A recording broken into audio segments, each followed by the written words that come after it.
श्रीमान जी, बिजली के खंभे शुरू से सुरक्षित स्थानों पर लगाए जाते हैं। हालांकि सड़क चौड़ीकरण या भूमि सीमांकन के कारण कुछ खंभे समय के साथ असुरक्षित हो सकते हैं। पिछले 3 वर्षों में बादड़ा विधानसभा क्षेत्र में 205 असुरक्षित खंभों को सुरक्षित स्थान पर स्थानांतरित किया गया है। ख का जवाब है हाँ श्रीमान। और ग में सेल प्रपत्र D13/2024 दिनांक 31/5/2024 के अनुसार खंभे स्थानांतरण के खर्च को पंचायत करके विरुद्ध समायोजित किया जाएगा या विकास एवं पंचायत विभाग के एक अलग बजट द्वारा कवर किया जाएगा। Our is a developing country. रोजाना विकास होता है, रोजाना नई नई बस्तियां बसती हैं, रोजाना सड़कें चौड़ा होती हैं। और इस कारण से जब ओरिजिनली तारे हम बिछाते हैं, जब खंभे लगाते हैं, तो उस वक्त हम देखकर लगाते हैं कि सड़क के बीच में ना लगाएं। लेकिन सड़कों के चौड़ीकरण के कारण बहुत सारे खंभे उसके बीच में आ जाते हैं। इसका प्रावधान किया हुआ है हमने कि जो बिजली का गांव से हम बिजली कर के रूप में लेते हैं या शहरों से लेते हैं, वो उस पैसे में से पंचायतें या नगर पालिकाएँ खंभे शिफ्ट करवा सकती हैं, क्योंकि मौजूदा प्रावधान के तहत जो खंभे या तारे शिफ्ट करने का खर्चा पंचायतों को या नगर पालिकाओं या नगर निगमों को ही देना होता है। मैंने हिदायत दी है कि ये पैसे हर 6 महीने के बाद हर पंचायत समिति के खाते में या हर नगर पालिका के खाते में जमा करा दिए जाएं और उस पैसे से ये खंभे शिफ्ट करवाए जा सकते हैं। मैंने वैसे भी डिपार्टमेंट को कहा है कि सारे हरियाणा का एक सर्वे करवाया जाए कि कितने खंभे आज सड़कों के बीच में आ गए। सर, सड़कें चलने के लिए होती हैं। सड़कों में कोई भी अवरुद्ध अगर है किसी भी प्रकार का है, चाहे कोई पेड़ आ गया, चाहे कोई खंभा आ गया, ठीक है, उनको बर्दाश्त उनको सहन नहीं किया जा सकता। इसलिए हम एस्टिमेट बना रहे हैं और कितना इसमें खर्चा आएगा और क्या हम सरकार के खर्चे से कर सकते हैं। फिर हम फाइनेंस मिनिस्टर से रिक्वेस्ट करेंगे कि इसके लिए इतना पैसा है, जितना पैसा देंगे एक मुश्त देंगे तो एक मुश्त हटा देंगे। अगर फेज्ड मैनर में मिलेगा तो सर मैं हटाने के पक्ष में हूँ। मैं सदन को आश्वासन देना चाहता हूँ कि हम हटाएंगे। ठीक, श्री भगवान। श्रीमान जी, बस स्टैंड झज्जर के नए भवन का निर्माण वर्ष 2016 में किया गया। बस स्टैंड पर कहीं भी जल भराव और गंदगी के ढेर नहीं हैं। बस स्टैंड पर वाटर कूलर और RO भी लगाए गए हैं और यात्रियों को पीने योग्य पानी उपलब्ध करवाया जा रहा है। शौचालयों की सफाई नियमित रूप से की जाती है। बस स्टैंड पर सभी यात्री सुविधाएं प्रदान की जाती रही हैं। शहर के बीच में स्थित पुराने बस अड्डे की भूमि का उपयोग अन्य कार्य के लिए किया जाएगा। धन्यवाद अध्यक्ष महोदय। बहन जी ने एक फ़ोटो दिखाई है, एक फ़ोटो मैं भी लेके आया। मैंने डिप्टी कमिश्नर से ये रिपोर्ट मांगी थी कल, उसने फ़ोटो बना कर भेजी है। लेकिन फिर भी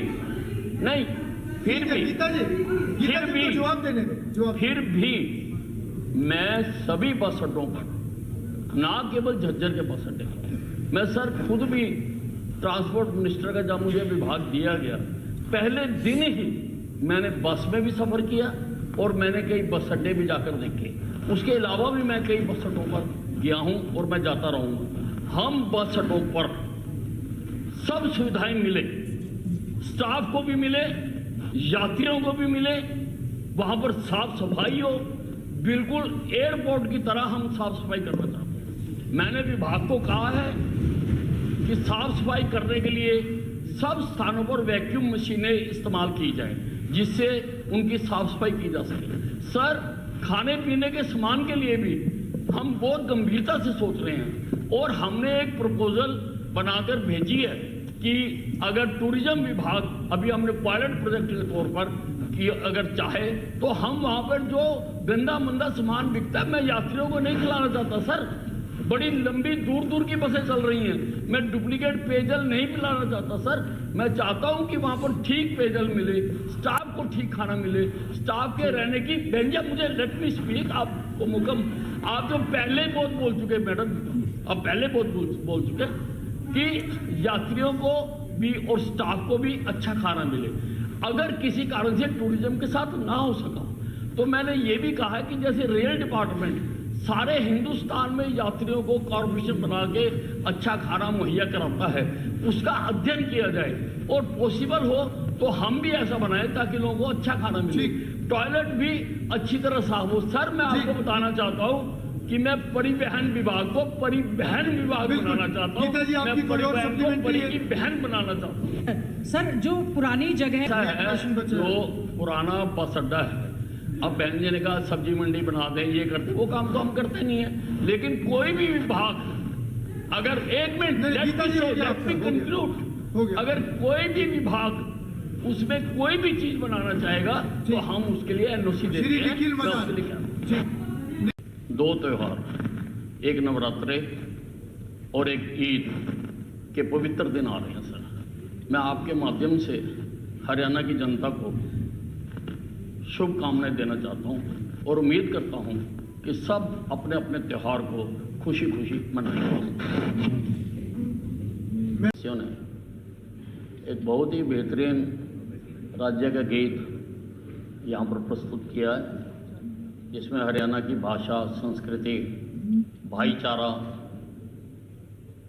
दर्शाया गया है।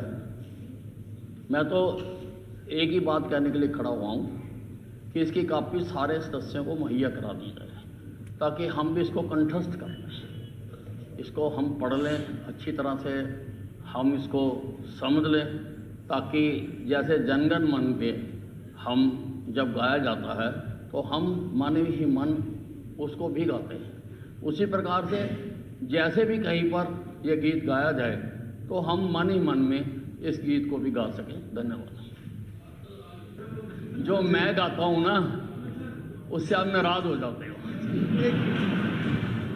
जो मैं गाता हूँ जी, माननीय पार्लियामेंट्री अफेयर मिनिस्टर, चलो एक बार बोल जी। मैं जो गाता हूँ मैं किसी को रेफर करके नहीं गाता। कल भी मैंने कुछ पंक्तियाँ सुनाई थी, वो किसी व्यक्ति विशेष के लिए नहीं है, क्योंकि ये मैं खुद लिखता हूँ, ये चोरी किए हुए नहीं है। और जब लिखा जाता है सर उस वक्त माहौल कुछ और होता है और सुनाया जाता है माहौल कुछ और होता है, इसीलिए कोई ना कोई अपने पर ले लेता है। ये जो मैंने कल कहा था कि मुझसे मत खेल, मैं आग हूँ, मुझसे मत खेल, मैं आग हूँ, अगर मैं फैल गया तो तू भाग भी नहीं पाएगा। या किसी से संबंधित नहीं है सर, किसी से संबंधित। पर मैं इनकी फरमाइश, हर फरमाइश पूरी करता हूँ। ये भी मैं, अगर आप आदेश देंगे तो मैं एक गाने की 2 लाइनें सुना देता हूँ सर। मैं गाता हूँ सर।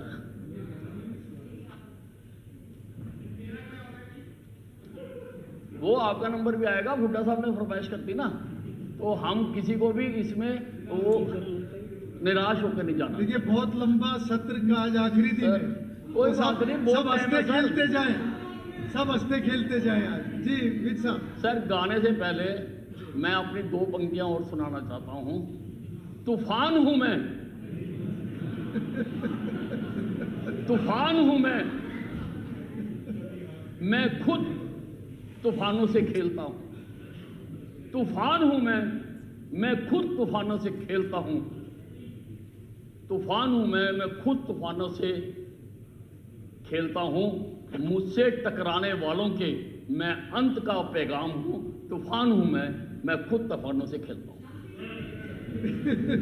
माननीय ये समझ निकालो ऐवानों। स्पीकर सर, स्पीकर सर ये समझ निकालो निकल हुड्डा साहब जब भी मुंह खोलते हैं तो कुछ ना कुछ गांधी निकालते हैं।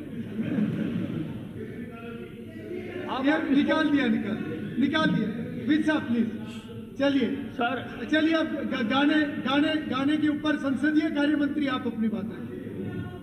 एंड ओवर साइज गाड़ियों के चलान हम कहीं भी कर सकते हैं। और मैंने विभाग को कहा है, हालांकि पर्याप्त संख्या में हमारे पास अधिकारी कर्मचारी नहीं हैं, लेकिन जितने भी हैं मैंने उनको कहा है कि इनके जहां जितने चलान कर सकते हैं करें। मेरे पास अब आंकड़ा नहीं है, नहीं तो मैं बता सकता हूं कि कितने चलान हमने अभी तक किए हैं और हम करते रहेंगे। जहां तक ये भ्रष्टाचार की बात कर रहे हैं सर, उसकी भी मैं जांच कराऊंगा, क्योंकि काम करना हमारा धर्म है, लेकिन किसी को भी भ्रष्टाचार करने की इजाजत किसी हालत में नहीं दे सकती है सरकार। श्री रणधीर पनियार ने